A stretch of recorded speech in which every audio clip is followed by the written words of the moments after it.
did you see your mom? She's here. I was asked by some of the faculty members to announce that my speech is not as well prepared as I was hoping, because Spring Arbor has afforded me a job in the last 2 weeks. So my degree here is already working for me. So for those of you who have not gone to work, thank you. For those of you who have not gone to work, keep plugging along. I've made already a couple connections and hope to make some more. So as I reflect on my experience here at Spring Arbor, I'm not reminded so much of reading, writing, and arithmetic. I'm reminded more of questions, community, and convictions. Leo Tolstoy, an author, penned a short story titled 3 Questions. The premise of the parable is that the king was going to a hermit for wise counsel. And the wise counsel he was looking for was the answer to 3 questions. The 3 questions are: what is the most important time? Who is the most important person? And what is the most important thing to do? The king worked alongside the hermit and asked him the questions, but before the hermit could answer, a situation lent itself to answer the questions for the king. A wounded man emerged from the woods, and the king was able to care for the man. After he cared for the man, he went back to the hermit and asked the 3 questions again. And the hermit said, "King, you just had the questions answered. The most important time is now. The most important person is the one that you're with. And the most important thing you can do is something good for the person that you are with." I thought this was a great story to reiterate that Spring Arbor University has accepted questions as integral to our journey towards wholeness and encourage them in our quest towards higher order learning.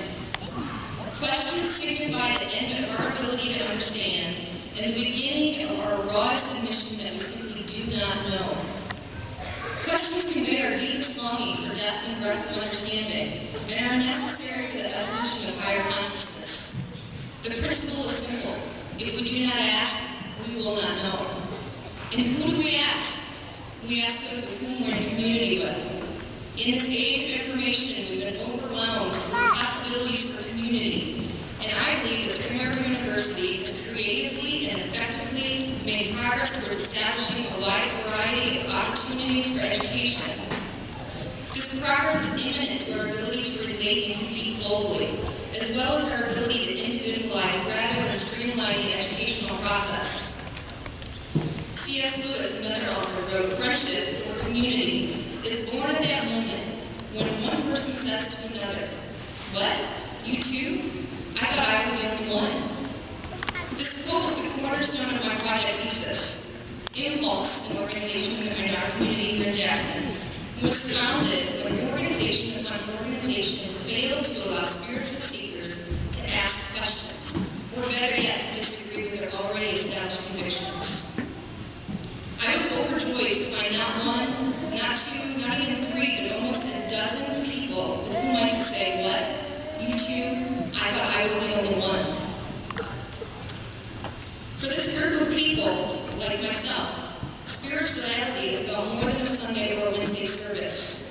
Spirituality is about creating and appreciating art. It's about generating and caring for our communities.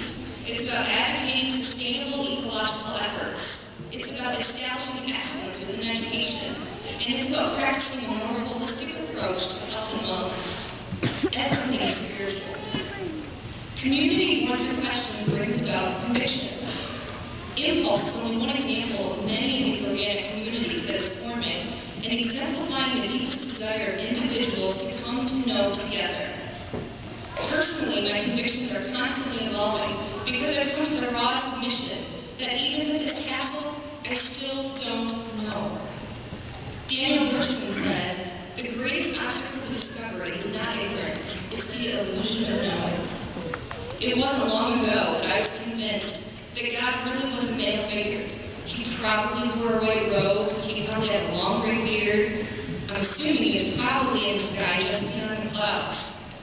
But today, I'm convinced that attempting to characterize a spiritual figure signifies the end of my ability to understand. Rob Bell wrote a mantra that encompasses convictions within the value of community and the freedom to ask questions. He says, I'm convinced that being generous is a better way to live. I'm convinced forgiving people and not carrying around bitterness is a better way to live. I'm convinced having compassion is a better way to live. I'm convinced pursuing peace in every situation is a better way to live.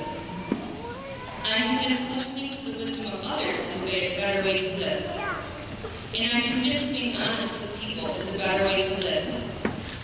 Today, I encourage you, graduates, live better.